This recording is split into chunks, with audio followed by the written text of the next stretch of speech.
وقال اللہ تبارک و تعالی فی مقام آخر ان الدین عند اللہ الاسلام صدق اللہ العظیم بلغنا رسولہ النبی الکریم الرؤوف الرحیم ان اللہ وملائکتہ یصلون علی النبی یا ایہا الذین آمنوا صلوا علیہ وسلموا تسلیما۔ درود پاک پڑھیے۔ الصلاۃ والسلام علیکہ یا سیدی یا رسول اللہ۔ میں نے جو آیہ مقدسہ تلاوت کی، اللہ جل شانہ کے ارشاد گرامی ہے، فرمایا ان الدین عند اللہ الاسلام۔ اللہ جل شانہ کو جو دین پسند ہے، فرمایا وہ دین اسلام ہے۔ اللہ کو دین پسند سے مراد یعنی اللہ تعالیٰ نے پوری انسانیت کے لیے جو دین پسند کیا کہ یہ لوگ اس کے مطابق زندگی گزارے، تو وہ دین اسلام ہے۔ اللہ تعالیٰ نے دین اسلام کو پسند کیا کیوں؟ اللہ تعالیٰ یہ چاہتا ہے کہ ساری انسانیت دین اسلام کے مطابق اپنا نظام زندگی چلائے۔ کیوں؟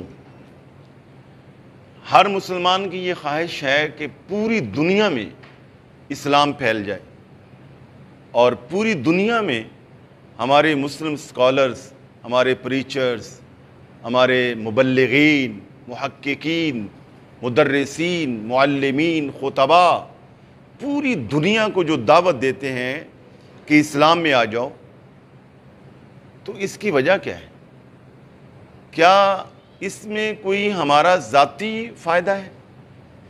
کیا مسلمان اسکالرز، علماء یہ چاہتے ہیں کہ پوری دنیا میں ہمیں عددی برتری مل جائے، یعنی ہماری اسٹرینتھ زیادہ ہو جائے، ہم تعداد میں دوسرے اقوام سے زیادہ ہو جائیں، تو اس کے بعد کیا پھر ہم عددی برتری حاصل کرنے کے بعد کیا کوئی ہمارا یہ خواب اور پلان ہے کہ ہم پوری دنیا کا کنٹرول سنبھال لیں اور اقتدار ہمارے پاس آ جائے؟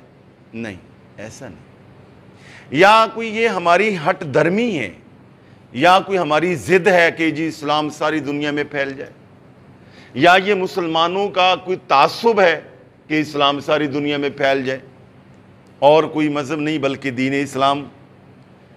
تو ایسا بھی نہیں ہے، یعنی نہ عددی برتری ہمارا مقصد ہے، نہ حکومت اور اقتدار ہمارا مقصد ہے، اور نہ ہی ہم اس کے ذریعے کوئی اپنی ضد انا کی تسکین کرنا چاہتے ہیں، ایسا بھی نہیں ہے۔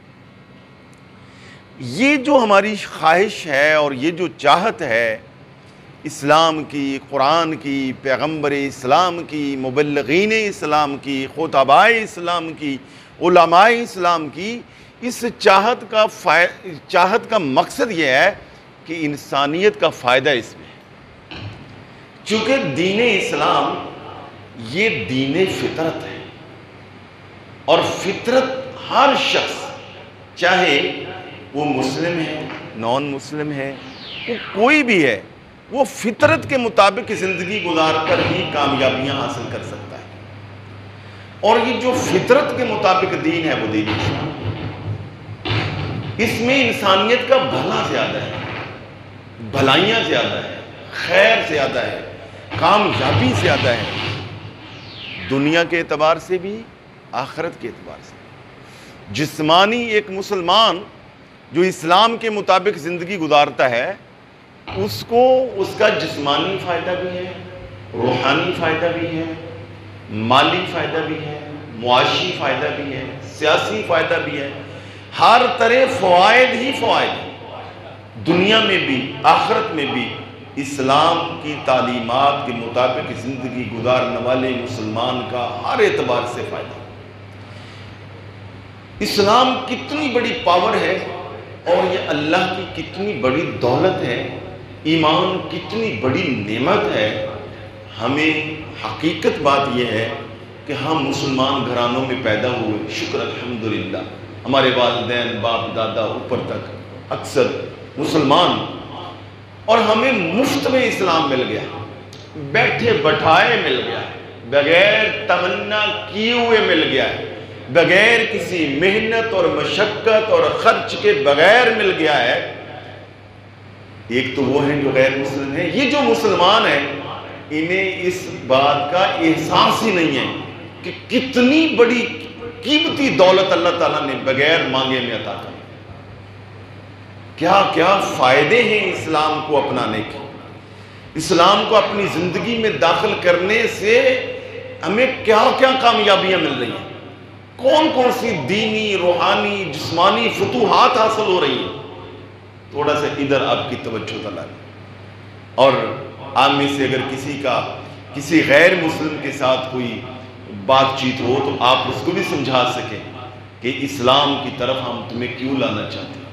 اور خود اپنے طور پر بھی اگر یہ جو سنا سنایا مسلمان ہے نا, کہ اتفاق یہ ہے کہ یہ مسلمان گھرانے میں پیدا ہوا, اور اگر پھر اس کے بعد اس نے اسلام کے مطابق زندگی گزارنے کا شعوری اور نظریاتی فیصلہ نہیں کیا, تو ایسے بندے کو میں رسمی مسلمان کہتا ہوں. رسمی ہے بچہ سمجھا, مگر جو بندہ پورا غور و فکر کرتا ہے, سوچتا ہے اور حقائق کو پانے اور حقائق کو پہچاننے کی کوشش کرتا ہے, جستجو کرتا ہے, اور اس کے بعد پھر وہ فیصلہ کر کے اللہ کا شکر ادا کرتا ہے کہ اے اللہ تیرا شکر ہے, تو نے مجھے دولت اسلام سے نوازا اور مجھے مسلمان بنایا, اور پھر اسلام کے مطابق حد الوسع اپنی زندگی کو ڈھالنے کی کوشش کرتا ہے, اپنے معاملات کو اسلام کے مطابق چلانے کی کوشش کرتا ہے. یہ شعوری مسلمان. بہت فرق ہے رسمی مسلمان میں اور شعوری مسلمان. اور یہ ابھی تک اسلامی مہینہ جسے ہم کہتے ہیں اس کا آغاز ہے, یعنی مہینوں میں سے ابھی محرم شریف کی غالباً 23, 24, 25 غالباً 26 سے بھی زیادہ نہیں, یہی لاسٹ ویک چل رہا ہے. تو گویا یہ قمری اعتبار سے جسے ہم اسلامی مہینہ کہتے ہیں, یہ پہلا مہینہ. 11 مہینے ہمارے پاس پڑے ہوئے. تو آج اس کا ہم نے اگر کوشش کریں اپنے دائرہ کار میں رہتے ہوئے ہم دینی, دنیاوی اور روحانی اعتبار سے ایک ٹارگٹ سیٹ کریں کہ یہ گول میں نے اچیو کرنے اس پورے سال میں, مالی اعتبار سے, کاروبار کے اعتبار سے, معاشی اعتبار سے. ہم یہاں تک رہ جاتے ہیں اکثر, نہیں اس سے آگے بڑھے, جسمانی طور پر, روحانی طور پر. چونکہ جسم ظاہری کا فٹ ہونا بھی بڑا ضروری ہے اور روحانی فٹنس کا ہونا بھی بڑا ضروری ہے, دونوں. اور یہ جو جسمانی صحت ہے اس پہ بھی توجہ دینے کی ضرورت ہے, جو کہ آج کل جو ہماری نسل نو ہے اس کی توجہ نہیں, بالکل نہیں. ہمارے ہاں مسلم معاشرے میں اور بالخصوص اس پنجابی کلچر میں کوئی تصور ہی نہیں تھا کہ ٹین ایجر بچہ یا بچی کا ہے میرے یہاں درد ہے, میرے یہاں درد ہے, میں تھک گیا. یہ تھکاوٹ تو ہم پوچھتے تھے اب بزرگوں سے کہ تھکاوٹ ہوتی کیا ہے. اب اٹھا نہیں جاتا, چلا نہیں جاتا, میں نے دودھ نہیں پینا, میں نے دہی نہیں کھانا, میں نے وہ نہیں کھانا, سوائے برگر اور یہ جو فوڈ ہیں, ہاں جی, اسپائسی فوڈ اور فاسٹ فوڈ, اس کے علاوہ جنک فوڈ, یہ نہیں ہمیں کچھ سمجھائی نہیں دیتا. یہ کیسا میدا ہم نے پا لیا ہے جسے سیب اچھا نہیں لگتا, جسے ماں کے ہاتھ کی پکی روٹی نہیں اچھی لگتی, ہاں جی, چولہے کا گھر کا سبزی نہیں اچھی لگتی, وہ برگر اور وہ شوارما وہ نظر آتا ہے. میں ان کو کوئی نفرت نہیں دلا رہا, شہروار اور برگر والے یہ نہ سمجھیں, اللہ ان کے حلال کا کام ہے, کاروبار میں بھی برکت دے, تھوڑے بک کے بھی تو زیادہ برکت ہو سکتی, مگر اصل چیز نبی علیہ السلام نے فرمایا ایک بیمار, لاغر اور کمزور مسلمان سے صحت مند, تندرست و توانا مسلمان اللہ کو زیادہ پسند ہے, اللہ اسے زیادہ لائک کرتا ہے. کیوں؟ وہ تندرست و توانا ہے, اسے بر وقت نیند آئے گی, بر وقت اٹھے گا, مسجد میں جائے گا, آئے گا, جہاد کرنا پڑے گا, رزق حلال کمائے گا, کہیں جی محنت کرے گا, بزنس کو بڑھائے گا, کتنے لوگوں کو روزگار دے گا, اپنے بیوی بچوں کی ضروریات پوری کرے گا. اور میں یہاں پھر رک کے بار بار کہتا ہوں, بیوی بچوں کی خدمت کرنے والا بندہ اللہ کو بہت پسند ہے. یہ بات یاد رکھیں. اسلام کی نظر میں اگر یہ لسٹ بنائی جائے نا کہ سب سے اچھا کون ہے، یعنی فہرست بنائے جی سب سے اچھا کون ہے، آپ کہیں گے نوری صاحب بہت اچھے ہیں، بابا بڑا سارا ماما ایڈی بڑی داڑھی جناب ہے ٹھیک نا، خوشبو جا بھی چنگی نہیں، کون اچھا ہے، یہ آپ اس پر سرچ کر لیں۔ اگر حضور بالفرض میری اور آپ کی اللہ کرے حضور سے ملاقات ہو خواب میں، ہاں جی سرکار فرمائے ہاں بھائی چل بھائی اپنے محلے کے بہترین لوگوں کی لسٹ بنا، تو آپ کیا بنائیں؟ جس کی گاڑی بڑی، اس کا بزنس بڑا ہے، کون؟ حضور فرمائیں گے کان سے پکڑ کر سمجھائیں گے اللہ کے بندے یہاں لکھ جو اپنی بیوی کے ساتھ نرم رہتا ہے، بچوں کی جائز ضروریات بار وقت پورا کرتا ہے، اس کا پہلے نام لکھ۔ کیوں؟ یہ میں ایسے نہیں کہہ رہا، سرکار کریم صلی اللہ علیہ وسلم نے ارشاد فرمایا قیامت والے دن جب میزان پر نیکیاں رکھی جائیں گی نا، یعنی یہ نماز والی نیکی ہے، یہ حج والی نیکی ہے، یہ مسکراہٹیں بکھیرنے والی نیکی ہے، یہ سچ بولنے والی بے شمار نیکیاں الحمدللہ ایک مسلمان اپنے نامہ اعمال میں اکٹھی کرتا ہے، سب سے پہلی کس کا وزن ہوگا پتہ ہے؟ پہلی نیکی کون سی؟ تہجد والی، مزارات پہ حاضری دینے والی، یا خطاب کرنے والی؟ کون سی پہلی نیکی ہے جو پہلے دائیں پلڑے میں رکھی جائے گی؟ اس کا مطلب وہ بڑی ویلیویبل ہے، وہ بڑی خاص نیکی ہے جو سب سے پہلے فرشتے رکھیں گے میزان پہ۔ وہ کون سی؟ وہ ہے وہ بندے کی نیکی جو رزق حلال کما کے لا کے اپنے بیوی بچوں پہ خرچ کرتا ہے۔ ہم نے تو صدقے کو کچھ حد تک گالی بھی بنا دیا، عیب بھی بنا دیا اور مذاق بھی اڑا دیا۔ مجھے پچھلے ہفتے ایک ساتھی ساتھ لے گیا کہ مکان کا سنگ بنیاد رکھنا ایک سوسائٹی، اور ساتھ کہنے لگا کہ میری خواہش یہ ہے کہ بکرا ذبح کرنا ہے تو آپ ساتھ چلیں، بکرا پسند کریں۔ چلو بھی ٹھیک ہے، وہ صدقے والوں کے پاس لے گا، وہ صدقے میں بکروں والا بھی میرا بیلی بھائی دوست بیلی، وہ بھی دوست، اللہ اس کے کاروبار میں بھی داخل، میں نام تو نہیں لے سکتا۔ جب میں نے کہا نے کہا بھائی اگر مجھے ساتھ لے کے آئے ہو کس لیے لے کے آئے ہو؟ تاکہ میں آپ کو دین اسلام کے مطابق صحیح بتا دوں، حالانکہ جس سے لینا ہے نا بکرا وہ میرا دوست، وہ بھی شکریہ ادا کرے گا بھی نوری صاحب گاہک لے کے آئے۔ میں کہنے لگا، میں نے پوچھا کتنے بکرے لینے؟ کہ تو 2۔ میں نے کہا سچی بات یہ ہے کہ اس کے مطابق 2 دیسی مرغے لے لو اچھے والے جو آپ خود پسند کرتے ہو، اپنے گھر میں پکاتے ہو، وہ بکرے کر دو اور نوٹ کر کے رکھ دو، قیامت والے دن اللہ آپ کو بتا دے گا کہ نوری نے تجھے مشورہ صحیح دیا تھا۔ اور میں کہا آپ کے دلی کیفیت بھی آپ کو بتا دے گی کہ یہ فیصلہ ٹھیک ہے۔ انہی ہم نے اچھا مثلا صدقہ دیتے ہیں نا، گھر میں کوئی چیز پکاتے ہیں بہت لوگ، جی صدقے کے لیے مٹھائی یعنی حلوہ تیار کیے، یہ صدقے کا ہم نے نہیں کھانا، آپ کو کس نے کہا؟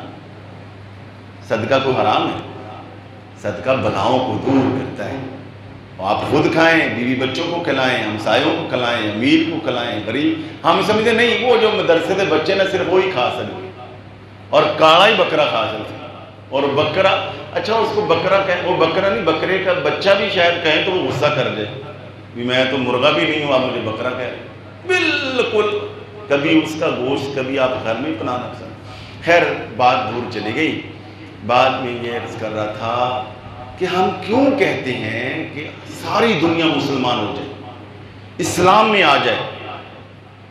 اس لیے کہ یہ کوئی ہمارا تعصب ہے، یہ ہماری ضد ہے، وہ انا ہے؟ نہیں، اس میں انسانیت کا فائدہ۔ آئیے چند ایک اختصار کے ساتھ کیا خوبیاں ہیں جو دیگر مذاہب میں نہیں ہیں اسلام میں ہیں، کیا اوصاف ہیں جو اس میں نہیں پائے جاتے دیگر مذاہب میں؟ ہندوازم ہے، بدھ مت ہے، سکھ ازم ہے، عیسائی ہے، یہودی ہے، کیا اوصاف ہیں کہ جو وہاں نہیں یہاں ہیں؟ کیا خوبیاں ہیں جو وہاں نہیں ہے یہاں ہیں؟ کیوں ہم کہتے ہیں کہ سارے اسلام میں آ جاؤ، اور کیوں ہم کہتے ہیں کہ پکے مسلمان بن جاؤ؟ بھئی اس میں فائدہ ہی فائدہ ہے۔ وہ اوصاف اور وہ خوبیاں جو اسلام میں پائی جاتی ہیں وہ دنیا کے کسی اور مذہب میں نہیں پائی جاتی۔ جب وہ خوبیاں نہیں پائی جاتی تو انسانیت کا اس میں کامل فائدہ نہیں ہے۔ ہم چاہتے ہیں اللہ کے بندوں کا کامل فائدہ ہو جائے، دنیا میں بھی کامیابی ہو، آخرت میں بھی ان کو کامیابی ہو، فتوحات ہی فتوحات ہو جائیں ہر طرف، وہ اسلام سے ہو سکتی۔ کیوں؟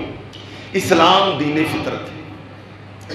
مثلا یہ ہر بندے کی فطرت ہے کہ سچ بولا جائے، یہ فطرت ہے کہ دھوکہ نہ دیا جائے، یہ فطرت ہے کہ رات کو ٹائم پہ سویا جائے، یہ فطرت ہے کہ صبح جلدی اٹھا جائے، یہ فطرت ہے، فطرت پسند کرتی ہے کہ آپ لوگوں سے نرمی سے بات کریں، یہ فطرت ہے کہ آپ کسی پہ ظلم نہ کریں۔ یہ ساری چیزیں جو ہر مذہب میں یہ ہے، مگر اسلام نے ان چیزوں کو نہ صرف مورل ویلیوز کی حد تک رکھا ہے، ان میں مورل ویلیوز ہیں، صرف اخلاقی اقدار ہیں، اسلام نے ان اخلاقی اقدار کو باقاعدہ عبادت کا درجہ دے دیا۔ یہ ایک وصل۔ اچھا، اس میں انسانیت کے فائدے زیادہ ہیں۔ مثلا ہر انسان کی فطرت آسانی چاہتی ہے نا، ہم میں سے ہر کوئی بندہ چاہتا ہے اے سی والا ماحول، اور کوئی بھی ہم کام کرتے دیکھتے ہیں اس میں مشکل کیا ہے، آسان کیا ہے، جو آسان ہے ہماری طبیعت گزر جاتی ہے۔ یعنی انسان آسانی چاہنا یہ انسانی جبلت میں ہے، فطرت میں ہے۔ تو اگر یہ چاہے کوئی مسلم ہو یا غیر مسلم، یہ فطرتی بات ہے نا کہ آسانی چاہتے ہیں، کھانے میں، لیٹنے میں، گاڑی یوز کرنے میں، ہر معاملے میں ایزی لائف ہر شخص پسند کرتا ہے۔ تو اسلام کا جو دوسرا نام ہے جسے ہم نک نیم کہتے ہیں، بچے کا نام بالفرض خالد ہے تو ہم نے مٹھو رکھا ہوتا ہے، جی اس کا نام جاوید ہے تو ہم اس کو چاند کہہ لیتے ہیں۔ تو یہ جو نک نیم ہے، عرف جسے کہتے ہیں، اسلام کا جو عرف ہے، جو نک نیم ہے، وہ کیا ہے؟ وہ ہے دین یسر، آسانیوں والا دین۔ پیارے آقا کریم صلی اللہ علیہ وسلم صحابہ کرام کو مبلغ کے طور پہ تیار کرتے، یعنی انہیں دین کی تعلیمات سکھاتے اور پھر انہیں مختلف علاقوں میں بھجواتے کہ تم وہاں جا کے تبلیغ کرو، تم ان کو تبلیغ کرو، تم ان کو۔ آج حضور کے اس فرمان کے صدقے میں اور آپ اتنی نیت کر لیں کہ ہمیں اللہ نے اپنے گھر والوں کے لیے مبلغ بنایا۔ آپ جو دین کی بات سنیں گھر میں جا کے سنا دیں، یہ بھی آپ کی تبلیغ ہوگی۔ سمجھے، ایک جگہ سے دوسری جگہ آپ نے دین پہنچا دیا۔ تو ان مبلغین کو حضور جب تیار کر کے بھیجتے تو جو آخری بات بطور نصیحت سرکار فرماتے اور بڑی پابندی کے ساتھ، تاکید عقید کے ساتھ، وہ کیا ہوتی؟ آپ فرماتے بشروا ولا تعسروا ولا تنفروا۔ فرمایا سنو، وہاں جا کر لوگوں میں خوشخبریاں سنانا، آسانیاں بیان کرنا، لوگوں میں نفرت پیدا نہ کرنا، لوگوں میں محبتیں بانٹنا۔ اب بتائیے یہ کون سا انسان ہے جو یہ نہیں چاہتا؟ تو یہیں سے اس کا نک نیم بنا دین یسر، آسانیوں والا دین۔ کتنی آسانیاں! ہم سمجھتے ہیں کہ شاید ہم پکے نمازی بن گئے تو ہم ذرا کمیٹڈ مسلمان ہو گئے، اسی طرح کا ٹھیک ہے رسمی سا مسلمان، جب دل کیا پڑھ لی، جب دل کیا چھوڑ دی، ہاں جی رمضان شریف آیا ذرا تھوڑا چاکو بند ہو گئے، پھر سست ہو گئے، بھائی اتنا سو ٹھیک ہے بین سا کام۔ نہیں، یہ ٹھیک نہیں ہے۔ اور ہمیں شیطان وسوسے ڈالتا ہے شاید ترقی رک جائے گی، شاید یہ نہیں، ایسا نہیں۔ شیطان چاہتے نہیں ہے کہ ہمارا پورا فائدہ ہو، اسی میں فائدہ ہے۔ مثلا کیا آسانیاں ہیں؟ مثلا کہا کہ نماز پڑھو 5، پہلا پیکج کیا ہے؟ آئی تھی 50، حضور نبی پاک کی سفارش ہو گئی، وہ سارا معراج والا واقعہ ذہن میں لائیے۔ فرمایا پیارے جاؤ ان کو کہہ دو اپنے غلاموں کو، یہ پڑھیں گے 5 ثواب 50 کا عطا کرو۔ ایسا پیکج کسی اور دین میں نہیں۔ اچھا پھر کہا اچھا کھڑے ہو کے نہیں پڑھ سکتے، بیٹھ کے پڑھ لو۔ بیٹھ کے نہیں پڑھ سکتے، لیٹ کے پڑھ لو۔ جنگل میں چلے گئے، بیابان میں چلے گئے اور پتہ نہیں چل رہا کہ قبلہ ادھر ہے کہ ادھر ہے، کہا کوئی بات نہیں، آسمان کی طرف دیکھ کے غور و فکر کرو، کوئی تارا نظر آ جائے، کوئی چاند نظر آ جائے، کوئی سورج آ جائے، کوئی اندازہ لگ جائے۔ اس کو فقہ میں کہتے ہیں تحری کرنا، اندازہ لگانا، قیافہ لگانا۔ کہا تھوڑا قیافہ لگاؤ، غور و فکر کرو اور نماز شروع کر دو۔ بالکل تو نے قبلہ کے عین مخالف رخ پہ نماز پڑھی، جتنا اجر قبلہ والے کو دوں گا اتنے تمہیں بھی دے دوں گا۔ سواری پہ جا رہے ہیں، سفر کر رہے ہیں، لمبا سفر ہے، رکیں تو خطرہ ہے، دیر ہو جائیں گے، تو کہا کوئی بات نہیں، سیٹ پہ بیٹھے بیٹھے وہیں پر ہی شروع کر، ٹرین میں ہے، گاڑی میں ہے، بس میں ہے، وہیں پر پڑھو۔ اچھا اس وقت پڑھے، جب شروع کیا تو اتفاق سے گاڑی کا رخ بھی قبلہ رخ تھا، اور ہم نے اگر پڑھی تو ہمارا بھی قبلہ رخ تھا. تو آگے جا کے گاڑی 2 کلومیٹر یا 1 کلومیٹر کے بعد وہ تو مڑ گئی, سڑک میں موڑ آ گیا, وہ ادھر کی بجائے شمال یا جنوب کی طرف ہو گئی. تو کہا کوئی بات نہیں, نماز نہیں توڑنی, وہیں پر آپ نے 2 رکعت پڑھ لی ہیں, باقی 2 رہ گئی ہیں, سفر میں ویسے ہی 2 ہیں بالفرض. تو کہا کوئی بات نہیں, وہیں پر بیٹھے بیٹھے اپنا چہرہ پھیرو. ڈرائیور نے گاڑی موڑ لی, تم اپنے آپ کو موڑ لو, کوئی بات نہیں, وہیں موڑ ایسے. اچھا اب دوسری طرف آئے, آپ کسی ایسی جگہ پہ ہیں کہ خدا نہ خواستہ کوئی آدمی اتنا مجبور ہو گیا کہ اس کے کپڑے سارے ختم ہو گئے, صرف اس کا جو گھٹنے سے لے کر ناف تک کپڑے رہ گئے. ہاں جی, چلو جی اسی میں پڑھ. بالفرض کبھی کمرے میں اکیلے ہیں, نفل کو بھی دل کر رہا ہے, اللہ کرے موبائل دیکھنے کو کرتا ہے, ٹی وی دیکھنے کو کرتا ہے, کبھی کبھی ہمارا نفل پڑھنے کو دل, کہو نا آمین. کبھی دل کرے یار آج گھر کرنا ہے تو چلو 50 نفل ہی پڑھ لی, آج جو کھولی گئی ہے تو چلو آج اشراق پڑھ لی. بولے نہیں, آمین نہیں کہتا. میں وعدہ تو نہیں لے رہا نا, عزم کرنے میں کیا حد ہے. تو دل کر رہا ہے, میں آپ کو بتا دوں مثلا بھی گرمی بھی بڑی ہے, لائٹ بھی نہیں ہے, دل کر رہا ہے یار نفل پڑھ لو. تو کوئی بات نہیں, آپ قمیض اتار کے سائڈ پہ رکھیں, کلی بنین پائی ٹھیک نہیں پہ تو شلوار کو تھوڑا اوپر کر لیں, ننگی نماز پڑھ لیں, پورا اجر ملے. ممکن ہے زیادہ مل جائے کہ یار اس کو گرمی بھی لگ رہی تھی, دیکھو پھر بھی میری بارگاہ میں آ گیا. آسانی ہے, آسانی. کسی ایسی جگہ پہ ہیں, ایسے موسم میں ہے, پانی بہت ٹھنڈا ہے, بہت گرم ہے, موسم بھی شدید ہے, کروں گا الرجی ہو جائے گی, نزلہ زکام ہو جائے گا, گرمیاں ہیں, بخار ہو جائے گا, گرم پانی استعمال کروں گا, کوئی بات نہیں. فرمایا پانی سائڈ پہ رکھ دو, 2 ضربیں آسانی والی, ایک ماری بات, دوسری ماری چلو آپ پہ غسل واجب ہے, میاں بیوی دونوں ہی ہیں, دونوں نماز پڑھو, کلی بھی نہیں کہی, نماز پڑھو پورے پاک. جب پانی پہ قدرت حاصل ہوگی, پانی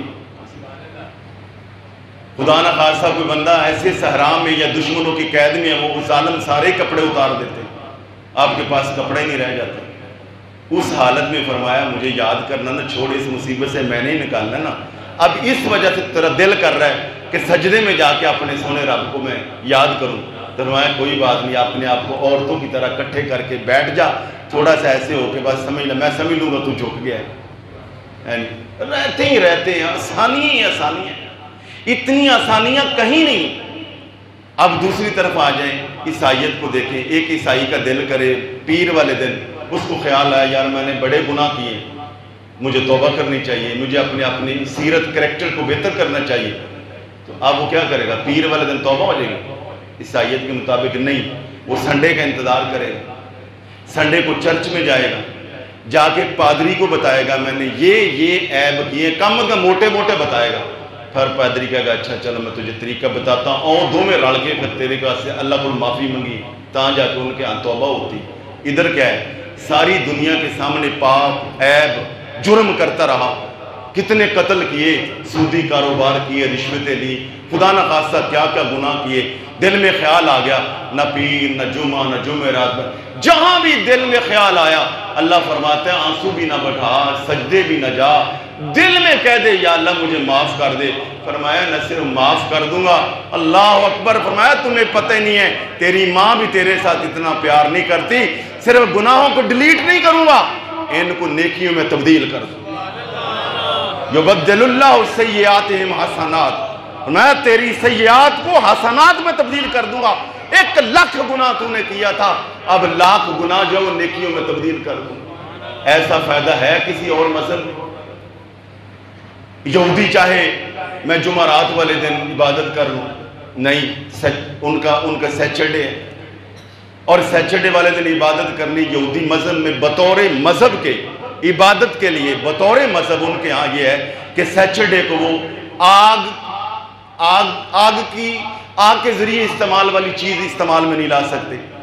مطلب آپ سوچئے ایک یہودی بندہ بالفرض جنگل میں رہتا ہو, ہفتے والے دن اس کا دل کر پڑا, اس کا عبادت کا دن ہے, میں اپنے مطابق عبادت کروں, پانی بہت ٹھنڈا ہے, وہ کشمیر کے علاقے کا رہنے والا, پانی بہت ٹھنڈا ہے, آگ بھی نہیں جلانی, بتی ہوتے ہے کوئی, کیا کرے گا, ٹھنڈے سے کرے گا تو کیا بنے گا, کیا ہوگا. یہاں پر ایسی کوئی قید ہی نہیں, اتنا وسیع دین ہے, اتنا کرم نوازی والا دین ہے، فائدہ ہی فائدہ ہے انسانیت کا۔ اور بھی اس طرح میں اگر بتاؤں ہندوؤں کے اور باقی معاملات بھی، تو ہمیں اسلام کیوں پسند ہے، ہم کیوں چاہتے ہیں کہ ہر بندہ اسلام میں آ جائے، ہم کیوں چاہتے ہیں کہ ہر گھر میں اسلام کی روشنی پھیلے، اس لیے کہ ہر گھر کا فائدہ ہو جائے۔ بارش ہے کہ اسلام میں ایک قدم قدم پہ بندہ اللہ کے قریب ہو رہا ہوتا ہے، قدم قدم پہ۔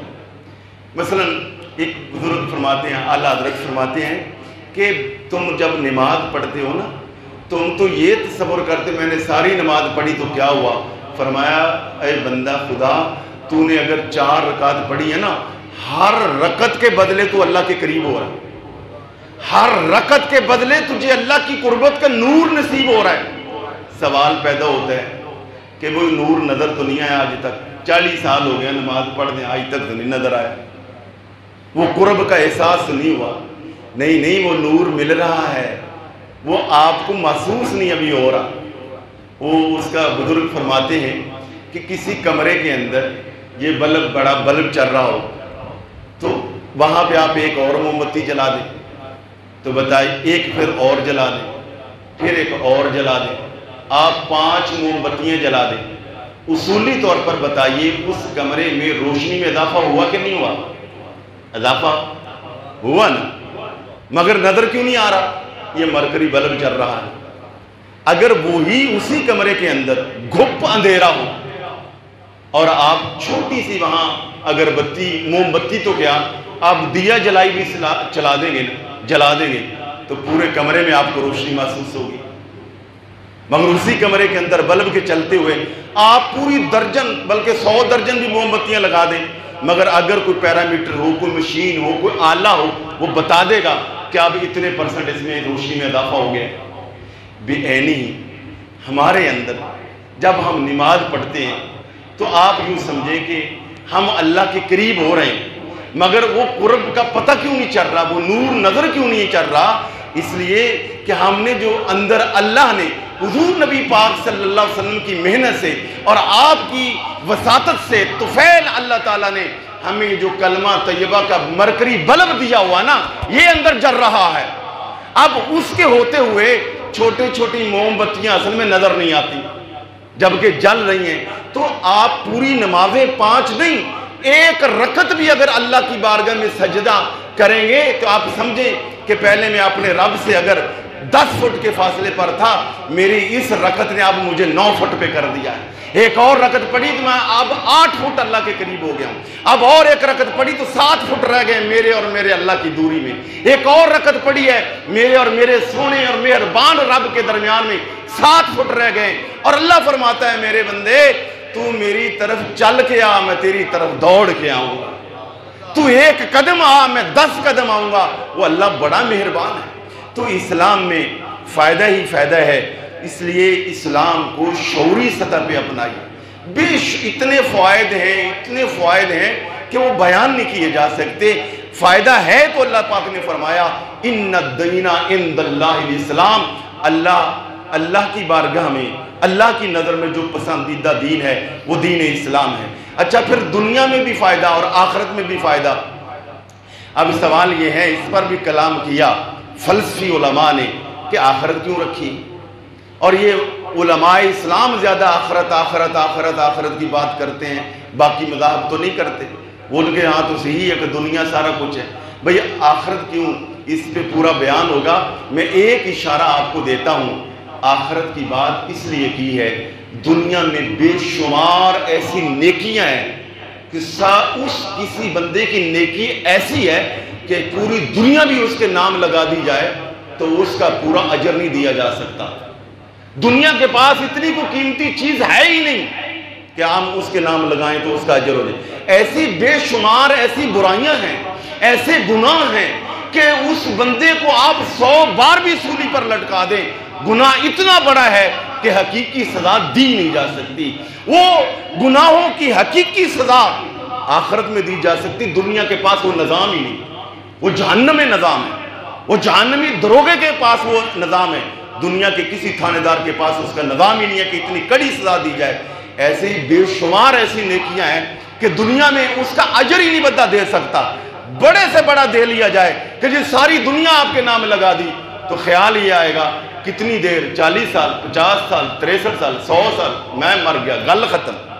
مگر آخرت میں ہر نعمت پر یہ خوشی ہوگی کہ جو مل گئی اب چھینی نہیں جائے گی، وہ ہمیشہ کے لیے۔ تو اخروی تصور اس لیے رکھا۔ تو میرے بھائیوں میں آپ سے گزارش کرتا ہوں، میرا اتنا علم بھی نہیں ہے، وقت میں بھی کمی ہے، مگر میں نے پورے شعوری سطح پہ میں آپ کو بتا رہا ہوں کہ اگر کوئی تھوڑا سا بھی فائدہ ہوتا نا اسلام کے علاوہ، تو خدا کی قسم جتنا میں ان چیزوں پہ غور و فکر کرتا ہوں میں کوئی اور راستہ اپنا لیتا۔ میں نے شعوری سطح پہ دیکھا ہے اسلام سے بڑھ کر کسی مذہب دین میں اور فائدہ ہے ہی۔ اس لیے اپنے گھروں کا ماحول اسلام والا بنائیں، اپنی زندگی میں اسلام لائیں، اپنی اسلامی معلومات میں اضافہ کریں، اسلام کو کچھ نہ کچھ پڑھیں۔ اور اسلام اور واحد یہ دنیا کا مذہب ہے جس کی بیس علم ہے، واحد یہ مذہب ہے۔ باقیوں کی کیا ہے؟ حضرت موسیٰ نے کہا، فلاں نبی نے کہا، فلاں پادری نے کہا، فلاں شخصیت۔ یہاں پر کیا ہے؟ اس کی مدر بک کیا ہے؟ اسلام کی بیس کیا ہے؟ اس کی آخری اتھارٹی کون سی کتاب ہے؟ قرآن۔ دنیا میں واحد وہ کتاب ہے جس کا رکوع، سپارہ، حرف، آیت تو بڑی دور کی بات، زیر اور زبر میں بھی تبدیلی نہیں ہے۔ اور یہ سارے کا سارا کلام کسی انسان کا نہیں، سنے اللہ کا ہے۔ لا تبدیل لکلمات اللہ۔ اس کی بنیاد علم پر ہے، ریسرچ پر ہے، تحقیق پر ہے۔ اور ایسی بے شمار چیزیں میں نے آپ کو عرض کیا۔ اچھا کیا اسلام کی چیزوں کو اپنائیں گے تو آخرت میں صرف فائدہ ہے؟ میں نے جن دوستوں نے وہ رمضان شریف والا یا پچھلے دنوں وہ اگر لیکچر سنا، میری بات سنی ہو، تو اسلام کا ہر ایک کوئی بھی سنت، مطلب مسواک کی، آپ نے وضو کیا، آپ نے سر پہ ٹوپی لی، آپ مسکرائے، آپ نے ٹائم پہ سوئے، ہر آپ کو بطور سنت کریں گے جو چیز، اس کا دنیا میں بھی فائدہ اور آخرت میں بھی فائدہ۔ اشارہ دیتا ہوں، میں نے ایک لیکچر میں امریکہ کے اس ڈاکٹر کی آپ کو بات بتائی تھی جس نے مسلمان ڈاکٹر کو وضو میں یہ مسح کرتے ہوئے دیکھا۔ اس نے پوچھا بتائیے پاکستان میں ڈینٹل ہاسپٹل کتنے ہیں؟ انہوں نے کہا مجھے تو زیادہ نہیں پتہ، لاہور کا رہنے والا۔ وہاں کتنے؟ ایک۔ آبادی کتنی؟ 1.5 کروڑ۔ اس نے وہ غالباً وہ نیو جرسی یا کون سا امریکہ کا شہر کہا، اس شہر میں 150 مینٹل ہاسپٹل ہے۔ کہا اچھا مجھے آج سمجھ آ گئی آپ کا وضو دیکھ کر کہ تمہارے پاس ڈینٹل ہاسپٹل تھوڑے کیوں ہیں؟ انہوں نے کہا جی وہ کیوں؟ انہوں نے کہا میری ریسرچ یہ بتاتی ہے، آکسفورڈ کا ڈاکٹر پروفیسر یہ بتا رہا ہے، میڈیکل سائنس کو سمجھنے والا، میری سائنس، میری میڈیکل ریسرچ یہ بتاتی ہے جو بندہ دن میں اکثر اوقات اپنے گردن کے ان حصوں کو وہ تر کرتا رہے پانی کے ساتھ، اس کو جلدی دماغی امراض نہیں ہو سکتی۔ تو ہمیں اللہ پاک نے مفت میں عطا فرمائی۔ یعنی آخرت میں تو فائدہ ہے ہی ہے، دنیا میں بھی فائدہ ہے۔ اور اس طرح کی بے شمار مثالیں ہیں۔ بہرحال میں یہی عرض کروں گا، اپنی اسلامی معلومات کو بڑھاؤ، اسلام کا مطالعہ کرو، ہفتے میں کچھ نہ کچھ قرآن کی ایک آدھ آیت کو نکالو، اس کا ترجمہ پڑھو، نبی علیہ السلام کی سیرت کا کوئی ایک صفحہ پڑھو، اپنے دینی مسئلے میں تھوڑا سا عروج لے کے آؤ، تھوڑا ذوق بڑھاؤ اور اس میں مزہ لو، لطف لو، اسلام کو پڑھو، شعوری نظریاتی مسلمان بننے کی کوشش کرو، انشاءاللہ دنیا میں بھی فائدہ اور آخرت میں بھی فائدہ۔